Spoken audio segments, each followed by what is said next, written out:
Cherry ngồi đi nào nhé sao đi anh nhuri trong chân mê nên sẽ lùi nhau nghĩ là đó mà một tình anh mê trong nhà riêng ngủ biên đi nào nhé muốn mi anh nhuri trong chân mê một năm đôi thì mà là đó mà một tình anh mê cũng nhớ rồi vì đã ra rồi vì để quên chỉ là đôi mong nhận này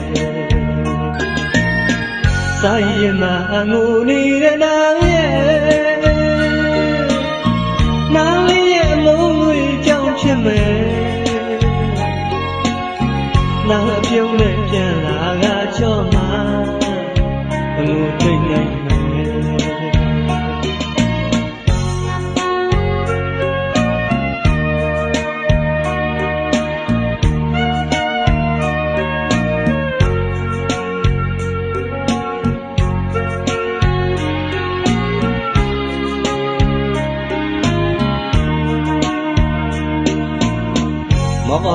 một hòn có chi mà yêu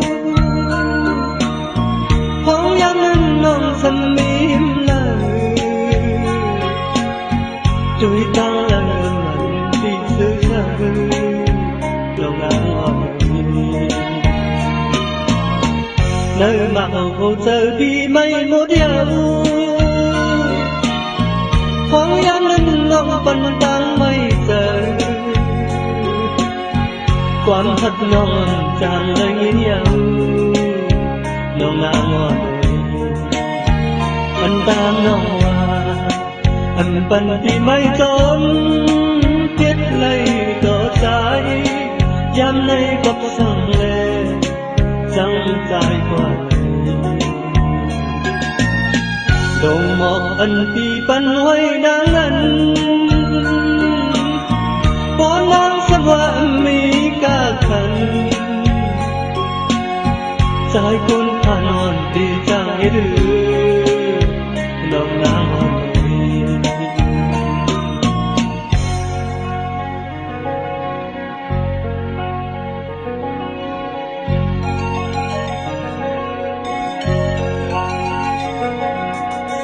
cherry ring ngồi đi nắng sao nhẹ nhuri trong chân mê nên sẽ lùi dòng nghĩ là đó mà ngủ tình anh mê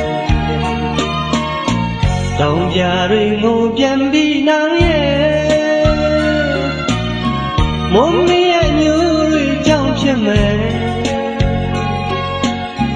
muốn nóng lùi mà là đó mà ngủ tình anh mê cũng nhớ rồi vì đã ra rồi vì để quên chỉ là đôi mong nhận này sai mà ngủ đi để nắng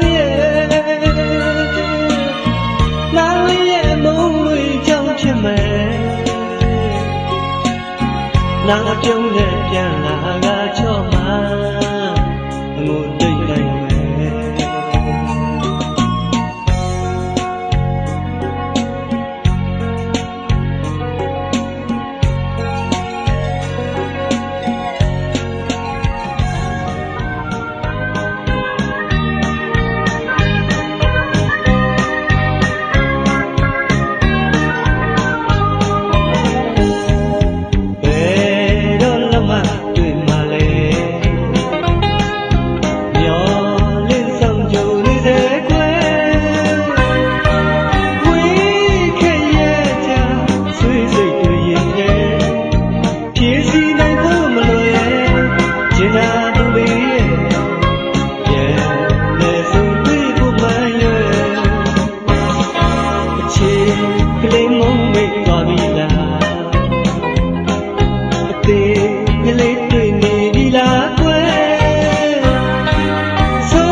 quý ba mẹ từ biết tên lâu chỉ để là thà ra trên này mẹ lá quê mình cái gì ra đi cha mình nhẹ nhẹ lên chỉ mà ta đi ăn đi về đây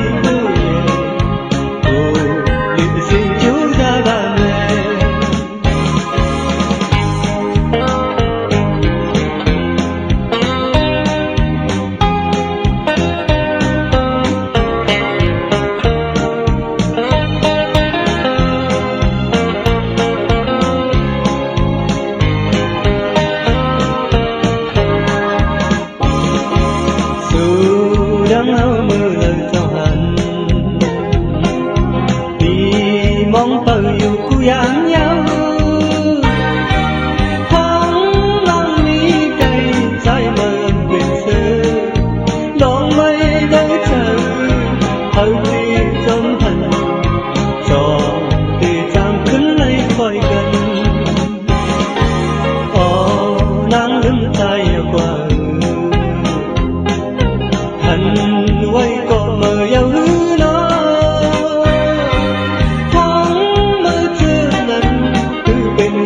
sao vì lấy hết thì rằng hết còn giờ hân trái hầu mơ quanh nhân trong sự nắng tông như tán khắp nắng này hàng đêm mò lưng su ly xí lù bên giờ bên khói và giờ ông trái mây trong xưa trái hậu quả hạnh quay còn mờ yêu hứa đó không mơ chưa nằm cứ bên yêu bên sau thì lấy hết thì chẳng hết từng còn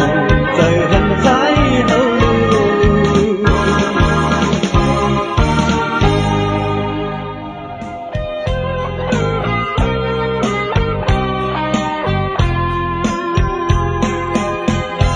người mong nhiều nên vui vui nhá cha trên du cổ na chỉ dễ cả ya la pa ni de lu ba te li piao qua ma sura cổ na ma sinh ni ba la dừng không tan li cha ni de luยังคนมากูช่วยไปกาทาลีชูดันที่เวทลูกชามองมองไม่เสียสุบานเล่ากูน่ามาเสียดีบาลาน้องยาตูไม่มองลูกตัวมาลาสวยมากู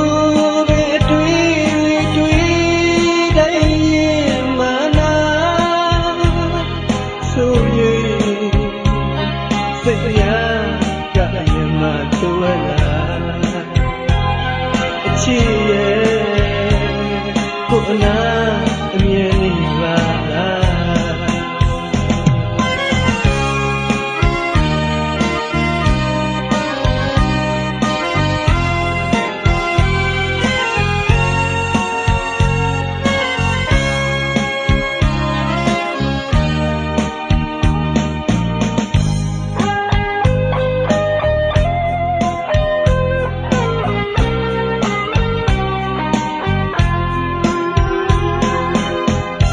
เมื่ออันพี่ใจเฮาได้คืนมาทางถูกน้องมองเป้าอยู่แล้วคิงเมืองเล่นแรงหันน้องนางตั้งชมตั้งซื้อเลยเหี่ยวเฮาตั้งเย็นพี่ใจห่มน้องนางเมื่ออันพี่ใจเฮาได้คืนมาท常ถูกน้องมองเฝ้าอยู่เลยคิงแห่งพี่เจ้าที่พบมามนน้องน้ำเคยยินยาวเธอตั้งยินพี่ใจอุ่นน้องนั้นสงสัยหักนางเล่ไปกว่าเมืองไกลชอนลึกไหลสิคืนทิพตาวันเมืองก็ในน้องนางหักผู้เจอพี่ใจเล่ก็ในน้องนางหักผู้เจอพี่ใจเล่ก็ในน้องนางหักผู้เจอพี่ใจเล่ก็ในน้องนางหักผู้เจอพี่ใจเล่ก็ใน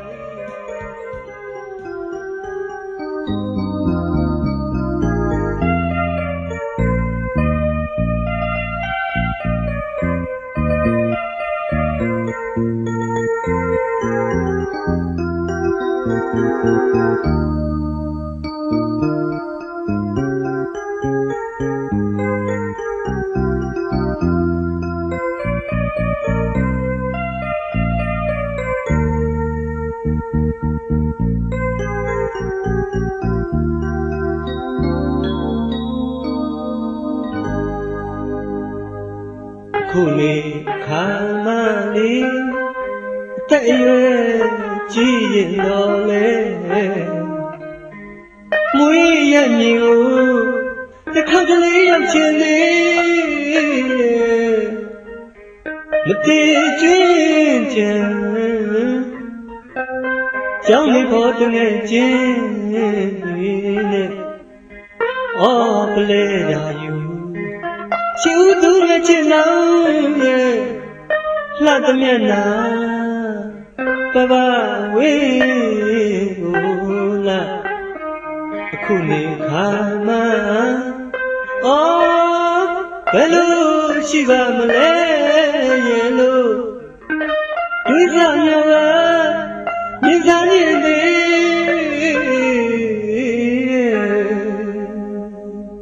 ဆရာဦးမဲ့အချိန်တွေခဏောင်ပြီးအချစ်ရဲ့အပျော်လွန်ကျူးတဲ့တုံငယ်နဲ့ဘဝကိုတခါပြန်လဲရောက်ရှိခြင်းနဲ့အချစ်ရဲ့ဆရာဦးမဲ့ဖြစ်သိလို့နေလေငယ်ဘဝကိုပဲတန်းတနေမိရဲ့ဆရာဦးမဲ့အချိန်တွေခဏောင်ပြီးအချစ်ရဲ့အပျော်လွန်ကျူးတဲ့တုံငယ်နဲ့ဘဝကိုတခါပြန်လဲရောက်ရှိခြင်းနဲ့အချစ်ရဲ့ဆရာဦးမဲ့ဖြစ်သိလို့နေလေငယ်ဘဝကိုပဲတန်းတနေမိရဲ့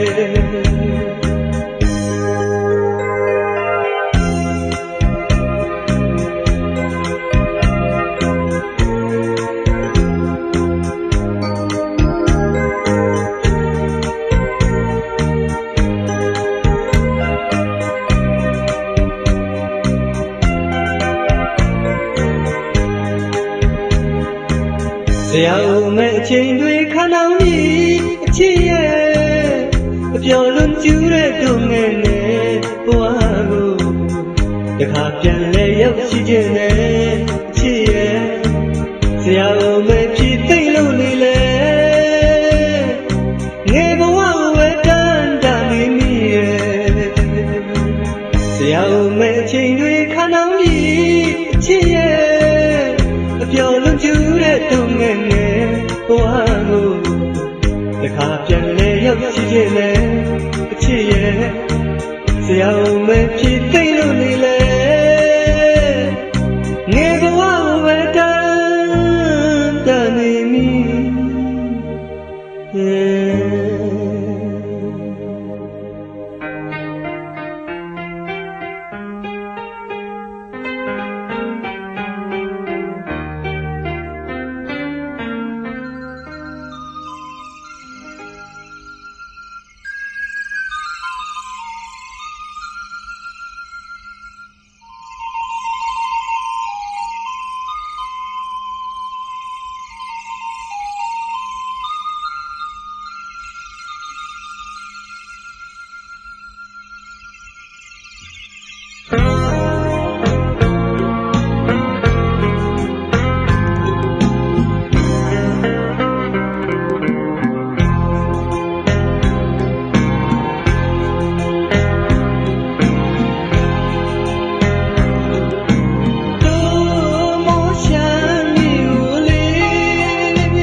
မြောက်ပိုင်းလမ်းမူဆယ်လမ်းခမ်းလမ်း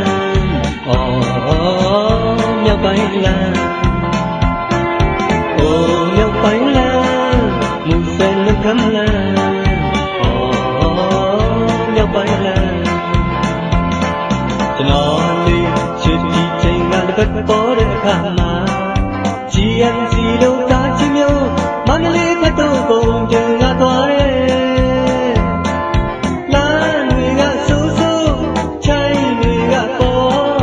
စောချီကလေးများပြန်နေအောင်မောင်းနေဒါ driver မြတ်ပိုင်းလမ်းရဲ့အဖြစ်အချိန်ချင်းအခါခါကားပြတ်နေမဆန်းတာ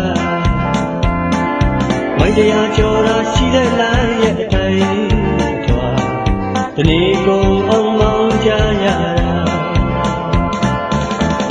မြောက်ပိုင်းလမ်းမူဆယ်လမ်းခမ်းလမ်းမြောက်ပိုင်းလမ်းကျွန်တော်လေးရှိပြီးချိန်ကတစ်ပတ်ပေါ်တဲ့အခါမှာ GMC တို့ကားကြီးမျိုးမန္တလေးဘက်တို့ကုန်တင်လာသွားတယ်လမ်းတွေကဆိုးဆိုးချိုင်းတွေကပေါ်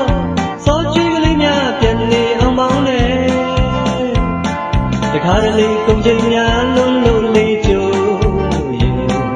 driver အိမ်ပြန်လောက်ကြခဲ့ရတယ်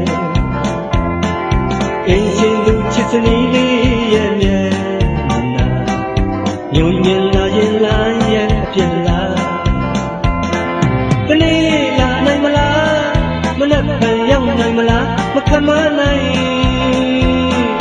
မြန်မြန်ဆန်ဆန်ရောက်ချင်လေမြန်မြန်ဆန်ဆန်မောင်းတော့လေစိတ်သွားတဲ့ရဲ့ကိုယ်ကမပါဒီနေ့ရောက်လာမလားမနက်ဖြန်ရောက်လာမလားမမျောနဲ့တော့မြန်မြန်အိမ်ပြန်ရောက်ချင်လေစနီးနဲ့သားလေးတွေ့ချင်လေချိန်ခွက်ပေါ်လာတယ်မဖြစ်ဘူးပေါ့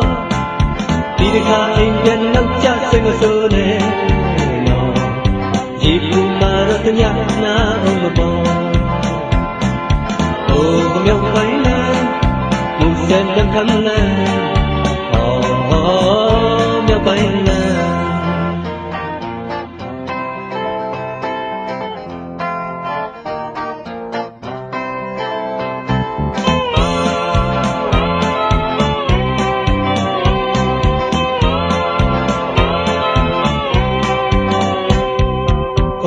မြောက်ပိုင်းလမ်းမူဆယ်လမ်းခမ်းလမ်းမြောက်ပိုင်းလမ်းမြောက်ပိုင်းလမ်းမူဆယ်လမ်းခမ်းလမ်းမြောက်ပိုင်းလမ်းကျွန်တော်လေးချစ်ပြီးချိန်ကတစ်ပတ်ပေါ်တဲ့အခါမှာ GMC တို့ကားချင်းမျိုးမန္တလေးဘက်တို့ကုန်တင်လာသွားတယ်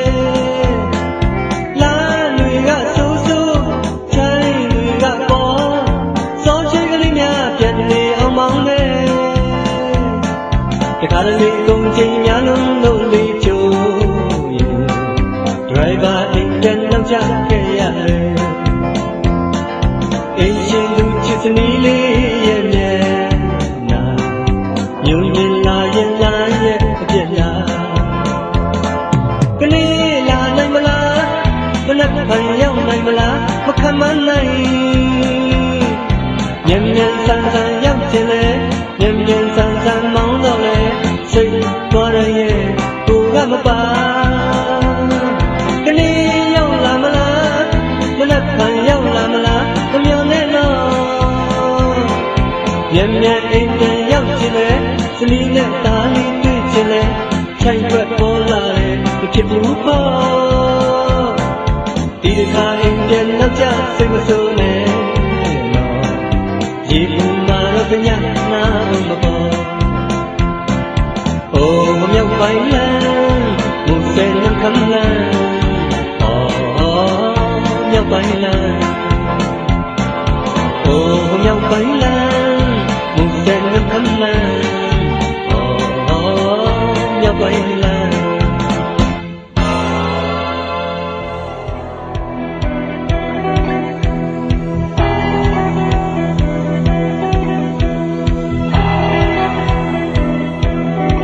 ရင်ခုန်တန်ကလေးတဲလွေလွေမှာဖြည်းဖြည်းနှူးကြလာခြင်းနဲ့ဟောဒီနွေပဲဧကဖျားပြရောင်ပွင့်ကလေးတွေဒီပေါ်မှာပြန့်လို့ကျဲနေ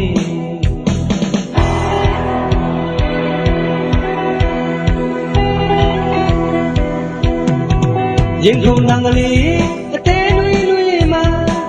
ဖြည်းဖြည်းနှူးကြလာခြင်းနဲ့အော်ဒီနွေပဲဒီဘဖျားပြရောင်ပွင့်ကလေးတွေဒီပေါ်မှာပြန့်လို့ကျဲနေနှုတ်ဆက်တဲ့အနာအလွန်တည်မြဲရဲ့တည်ရင်နှုတ်ကြလာခြင်းနဲ့အော်ဒီနွေပဲဒီဘဖျားပြရောင်ပွင့်ကလေးတွေဒီပေါ်မှာပြန့်လို့ကျဲနေ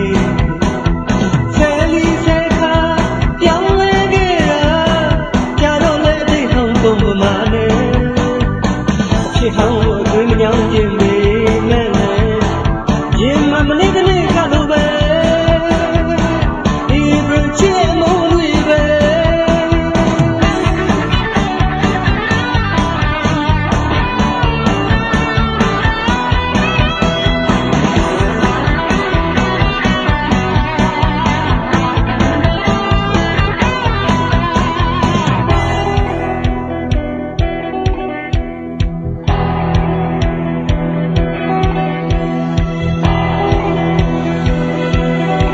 ရင်ခုန်တန်ကလေးအကဲနွေနွေမှာတဖြည်းဖြည်းနှူးကြလာခြင်းနဲ့အော်ဒီနွေပဲဧကဖျားပြရောင်ပွင့်ကလေးတွေဒီပေါ်မှာပြန့်လို့ကျဲနေ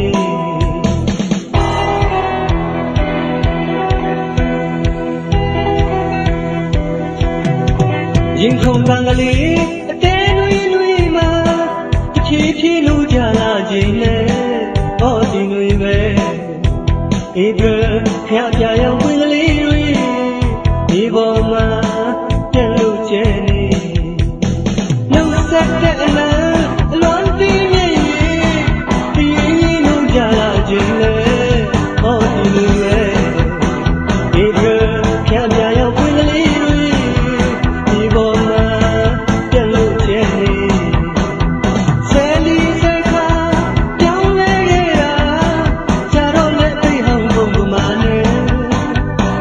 ဖြစ်ဟောင်းလို့တွေးမညောင်းခြင်းပဲရင်မမလေးတနေ့ကလို့ပဲဧကချေမုံတွေပဲ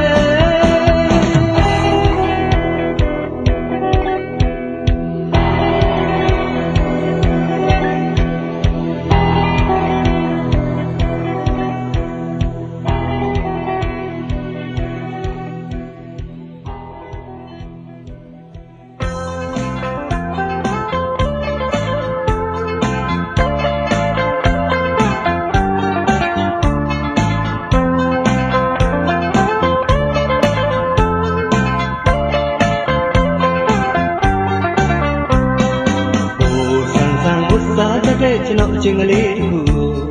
ကျွန်တော်ချစ်သူကပြောနိုင်ပုံရဲ့ပစိုးနဲ့တိုက်ပုံဝင်မလာရင်အဖေမေတွေမကြိုက်လို့ကတော့ဆုံးပါပဲကိုယ်မိုင်းတွေကစိတ်သိရဲ့ကျွန်တော်အချင်းကလေးကတွေးကြည့်ရင်တော့တနာတင်ပါလေစိတ်မငြင်းနိုင်တော့ချစ်သူအတွေ့မောင်လေးလာခဲ့ရှောင်းဝတ်စုံလေးနဲ့လာမယ်မြန်မာမလေးရဲ့စားရတောင်းလို့ရှမ်းလေးတယောက်ပါပဲပစိုးမဝတ်တလို့ဒုက္ခချမ်းယူရရှမ်းပေါင်းပြီးရဲ့ရှမ်းတိုက်ပုံရဲ့တကယ်လို့ခဲ့ရင်မင်းမိပါရဲ့ကြည့်ပြူမယ်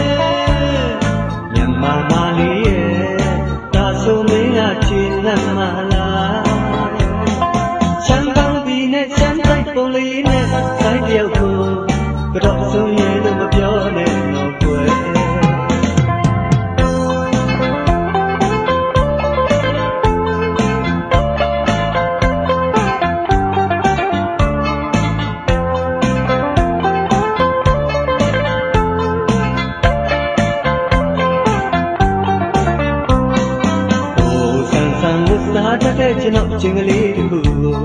ကျွန်တော်ချစ်သူကပြောလိုက်ပုံရဲ့ပစိုးနဲ့တိုက်ပုံဝမလာရင်အဖေမေမကြိုက်လို့ကတော့ဆုံးပါပဲကွယ်မိုင်းတွေကစိတ်ဆင်းရဲကျွန်တော်ချစ်ကလေးကတွေးကြည့်ရင်တော့တလားတင်ပါရဲ့စိတ်မငြင်းနဲ့တော့ချစ်သူအတွက်မောင်လေးလာခဲ့မယ်ချမ်းဝတ်စုံလေးနဲ့လာမယ်မြန်မာမလေးရဲ့စားရတော့တော့ရှမ်းကလေးတယောက်ပါပဲပစိုးမဝတ်တလို့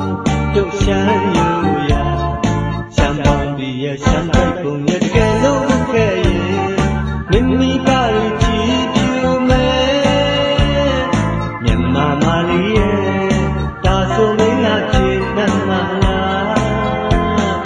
ရှမ်းပေါင်းပြီးနဲ့ရှမ်းတိုက်ပုံလေးနဲ့ဆိုင်တယောက်ကိုကတော့စွန့်ရဲလို့မပြောနဲ့တော့ကွယ်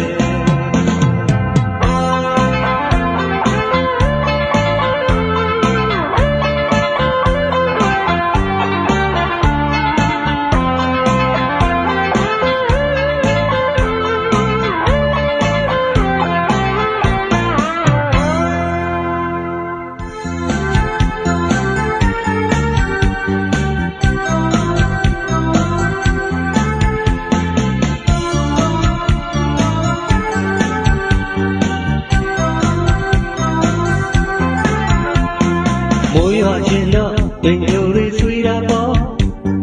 လှတာခြင်းတော့အမောင်တွေဖဲပါရောချစ်ခြင်းကတော့ဝေစာပြုံးနေတာပေါ့မုန်းခြင်းပြန်တော့တန်တရားဝင်ပါရောချစ်တတ်တဲ့သဘောလေးတွေဆိုတော့ချစ်တာမို့မင်းနာလဲထားပေါ့ချစ်တာမဘဝတစ်ပြောမှာပေါ့အတွင်းမှာချစ်ကလေးနော်တသိန်းဆိုတာကလိုရင်ချုံမလိုရင်ခါကြားလို့စကားမယုံနိုင်အောင်မေးကြိုးစားတို့တွေချစ်တိုင်းဒီကယ်ကိုညာနိုင်ဖို့ရအခုစင်ခါကကျူတင်လို့တိုင်ပင်တာချစ်တတ်တဲ့သဘောလေးတွေတည်ထားရည်စားဦးဖြစ်စမဟုတ်လားအလုံးတဲ့တို့ချစ်စံတင်ထားအကောင်းဆုံးချစ်ပြမယ်ချစ်သမားမိုးရွာခြင်းတော့တိမ်ညိုတွေဆွေးတာပေါ့လှတာခြင်းတော့အမောင်လေးဖဲပါရောချစ်ခြင်းကတော့ဝေစာပြုံးနေတာပေါ့မုန်းခြင်းပြန်တော့တန်တရားဝင်ပါရော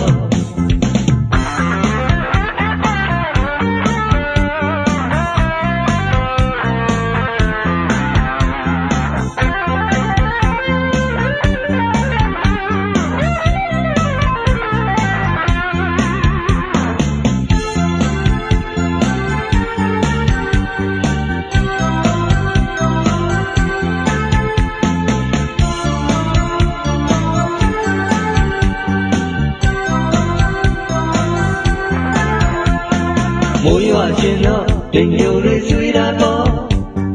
လှတာခြင်းတော့အမောင်လေးဖဲပါရောချစ်ခြင်းကတော့ဝေစာပြုံးနေတာပေါ့မုန်းခြင်းပြန်တော့တန်တရားဝင်ပါရောချစ်တတ်တဲ့သဘောလေးတွေဆိုတော့ချစ်တာမို့မင်းနာလဲထားပေါ့ချစ်တယ်မဘောတက်ပြောမှာပေါ့အတွင်းမှာချစ်ကလေးနော်တစိမ့်ဆိုတာကလိုရင်ချုံမလိုရင်ခါကြားလို့စကားမယုံနိုင်အောင်မေ့ကြိုးစားတို့တွေချစ်တိုင်းတကယ်ကိုညာနိုင်ဖို့ရအခုစင်ခါကကြိုတင်လို့တိုင်ပင်တာချစ်တတ်တဲ့သဘောလေးတွေတည်ထား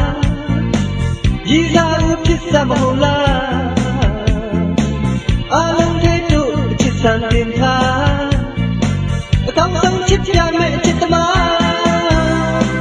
မိုးရွာခြင်းတော့တိမ်ညိုတွေဆွေးတာပေါ့လှတာခြင်းတော့အမောင်လေးဖဲပါရောချစ်ခြင်းကတော့ဝေစာပြုံးနေတာပေါ့မုန်းခြင်းပြန်တော့တန်တရားဝင်ပါရော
ချိန်တိုင်းရင်လေးမြေပြန့်ကို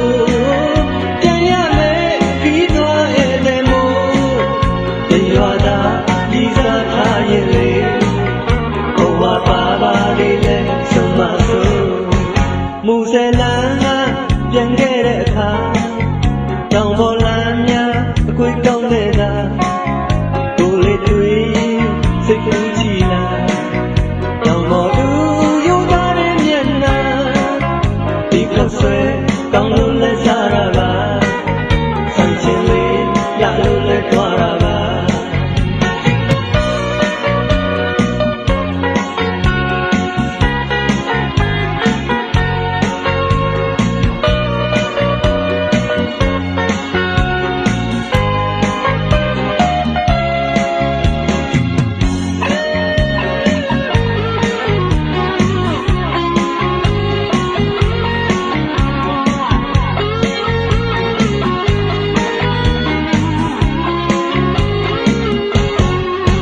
ဝေဒီခေါင်းမြမရဲ့နေ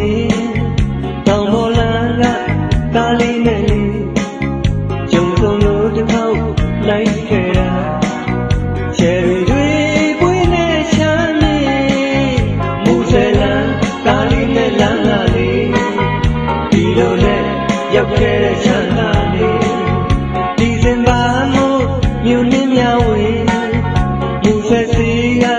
ချမ်းကောက်ဆွဲလေးကိုလေးတော့စားလို့မဝပေဟော်ရည်တဲ့ချမ်းမလေးရောင်းနေဒီခောက်ဆွဲကောင်းလို့စားရလားကောင်းမလေးလာလို့သွားရလားအမြင်တွေကြားလာတော့အကြည့်ချင်းဆုံးမျက်လုံးချင်းစကားပြောတတ်လာတယ်အချိန်တိုင်းရင်လေးမြေပြန့်ကိုပြန်ရမယ်ပြီးသွားရဲ့တဲ့မို့တရွာသားကြီးစားထားရင်လေးဘဝပါပါလေးလဲဆုံးမဆုံးမူဆယ်လမ်းကပြန်ခဲ့တဲ့အခါတောင်ပေါ်လမ်းများအကွေကောင်းနေတာကိုလေးတွေ့စိတ်ကူးကြည်လာတောင်ပေါ်သူယူသားတဲ့မျက်နှာဒီခောက်ဆွဲကောင်းလို့လဲစားရပါဆိုင်ရှင်လေးရလို့လဲကြွားရပါဒီခောက်ဆွဲကောင်းလို့လဲစားရပါဆိုင်ရှင်လေးချောလို့လဲကြွားရပါဒီခောက်ဆွဲကောင်းလို့လဲစားရပါဆိုင်ရှင်လေးရလို့လဲကြွားရပါဒီခောက်ဆွဲကောင်းလို့လဲစားရပါဆိုင်ရှင်လေးချောလို့လဲကြွားရပါ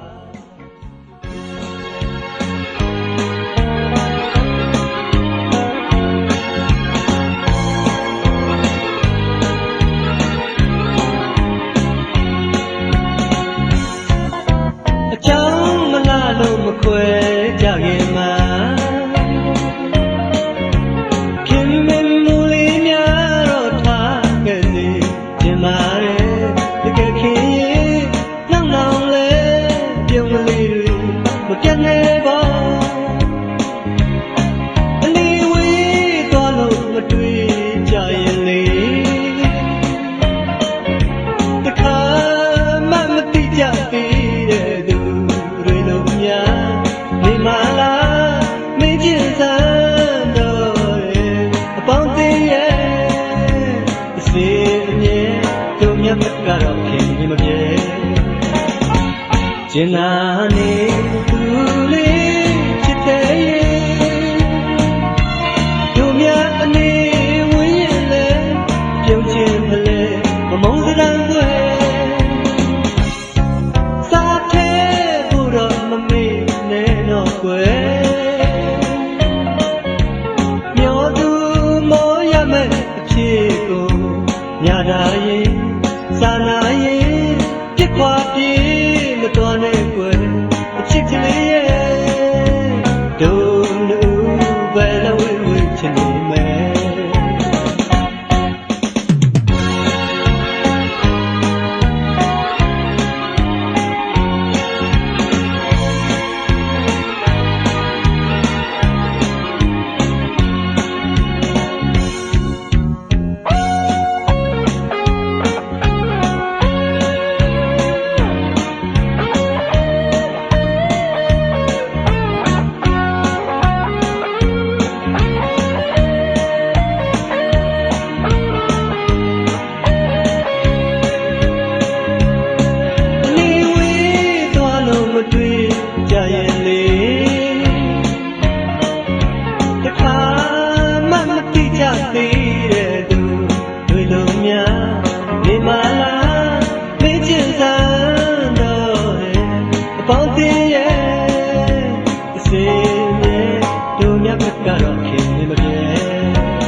ရှင်နာနေ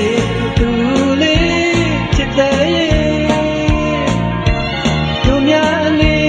ဝေးရင်လဲအပြုံးချင်မလဲမမုန်းကြမ်းွယ်စားထဲကိုတော့မမေ့နဲ့တော့ွယ်မျောသူမောရမယ်အဖြစ်ကိုညာနာရဲ့စာနာရဲ့ပြစ်ခွာပြေးမတော်နဲ့ွယ်အချစ်ကလေးရဲ့တို့လူဘယ်လိုဝေးချင်နေ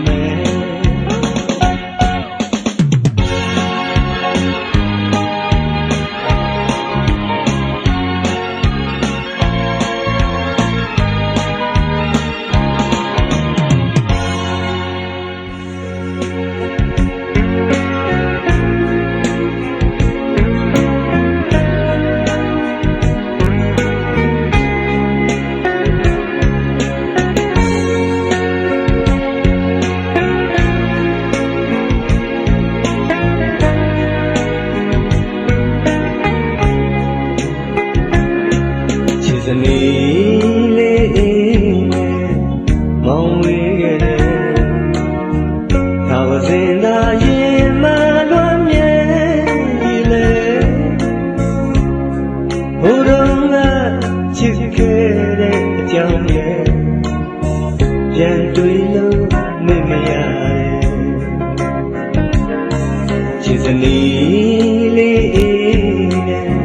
မောင်ဝေးခဲ့လေစင်နာရင်မချစ်လို့နေမယ်ရင်ထဲရှိသမျှပြောပြရရင်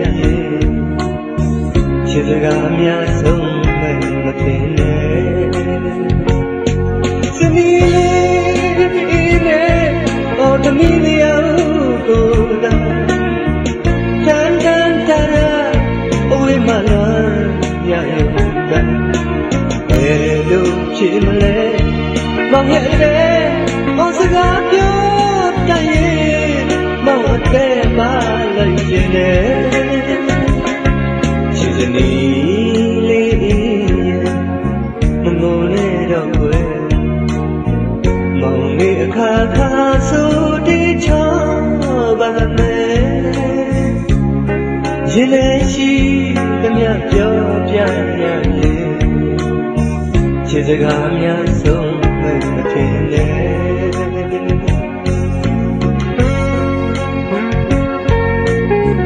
ချစ်စနီးလေးအေးနဲ့ဝေးခဲ့တော့မောင်လေးသာဝစင်သာအရင်မှလွမ်းမြဲရင်လဲရပါလေချစ်ဒီလိုဝေးနေရတဲ့ချိန်မှာ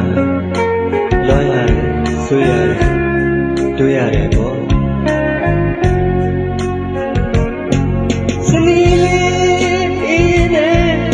သမီးလျောကိုသာတန်တန်တရာအဝေးမှလာရရုံကဘယ်လိုဖြစ်မလဲမောင်ရဲ့တဲ့အော်စကားပြောတတ်ရင်မောင်ပဲပါနေရင်ချစ်စနီးလေးမငိုနဲ့တော့ွယ်မောင်လေးအခါခါဆိုရင်ထဲရှိသမျှပြောပြရရင်ချစ်စကားများဆုံးမဲ့မထင်နဲ့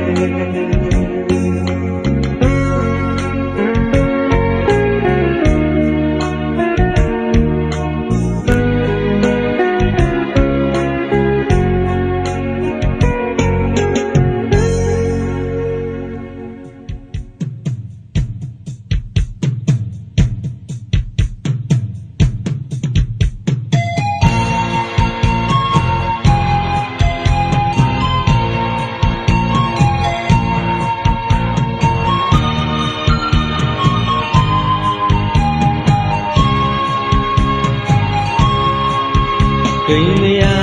ငက်ကလေးတွေတိုးနေရနဲ့သုံးရွယ်ကြတဲ့ဖာမျိုးတွေရဲ့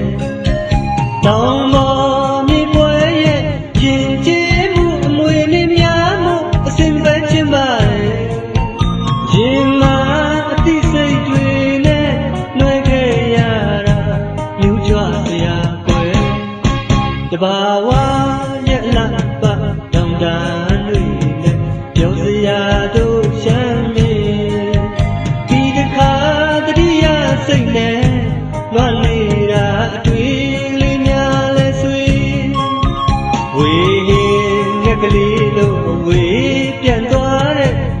ကလေးနဲ့ကိုမိတ်တင်သူရဲ့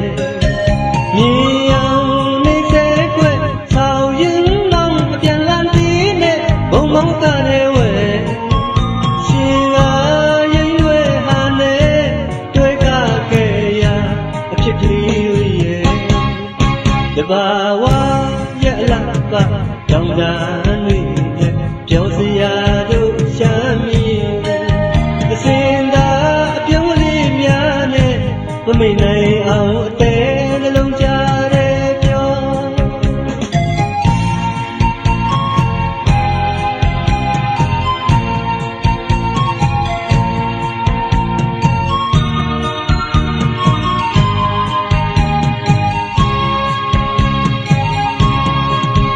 တောင်းပေါ်ရဲ့ရိုးရပွဲ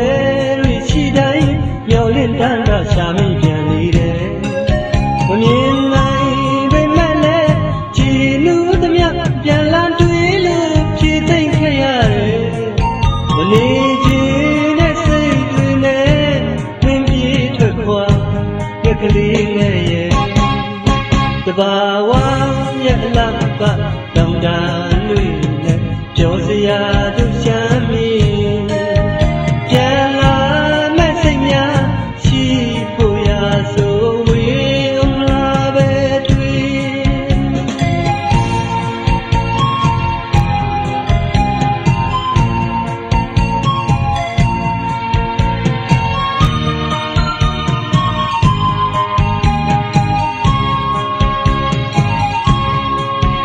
ဘိညာငက်ကလေးတွေတိုးနေရနဲ့ဆုံးသွဲကြတဲ့အခါမျိုးရဲ့တောင်းပေါ်မြေပွဲရဲ့ရင်ကျေးမှုအမွေနဲ့များမှုအစင်မြဲပြပါတယ်ရင်မာအတိစိတ်တွေနဲ့နှွဲခဲ့ရမြူးကြွစရာကွယ်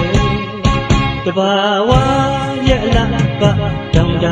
တွေနဲ့ပြောစရာတို့ရှမ်းမီဒီတခါ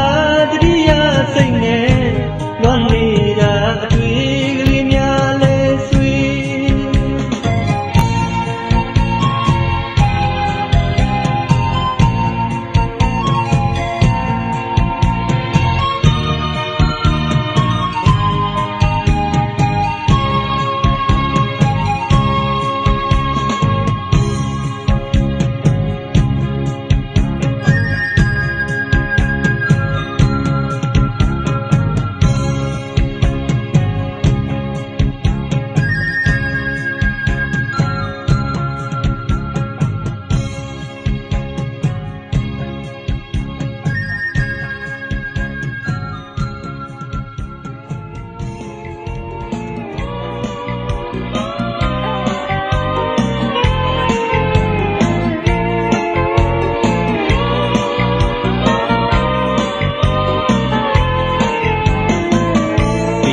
မရှိ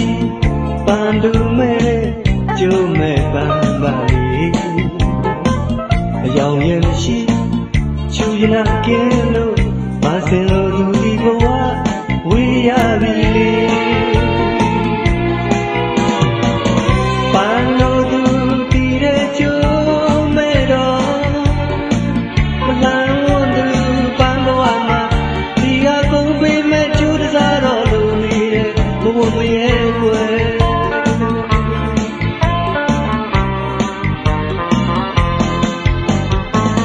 ရှင်သူမရှိခင်သူမဲ့အညတရဘဝပါလေကြွယ်ဝခြင်းတုံညကျွင်းလို့ကျင်နာလို့သူဒီဘဝဝေးရပြီလေရှင်ကွယ်မှာကြိုလက်လှမ်းလင်းလို့တန်တာသူတို့ဘဝအတွက်ကိုကဖေးမှမဲ့ပြုံးလာတဲ့ပေါ်မူရဲ့ဘယ်မလဲကွယ်မမြေပွေရချောင်းနဲ့စခန်းပန်းသူတီသူမလန်းကျိုးမဲ့ပန်းမှာအကျဉ်းသာတီးရည်စရာရင်မအတွေ့ဝေးကွာကိုကဖေးနေပြီမှာဒီလက်အနာကမ်းမဲ့သူမျောနေစေကွယ်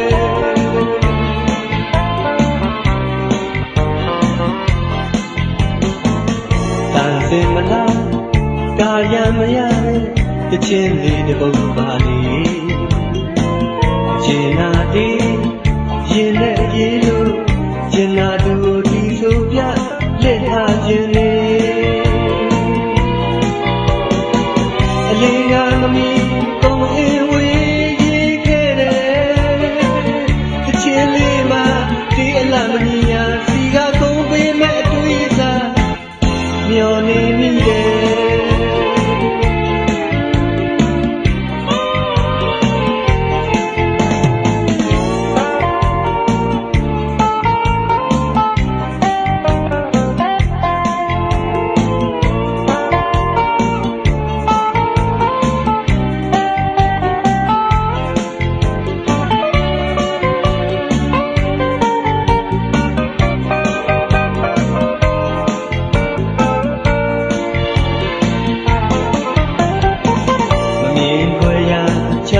စခန်း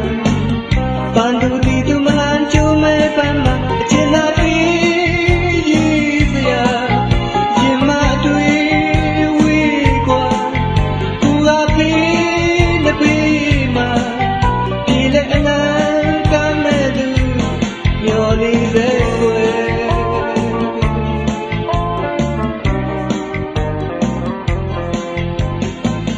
တန်စင်မလားကာယမရတဲ့ခြင်းလေးတစ်ပုဒ်ပါလေအကျဉ်းနာတီးရင်နဲ့ရေလို့ကျဉ်းနာသူကိုဒီဆိုပြလက်ဟာခြင်း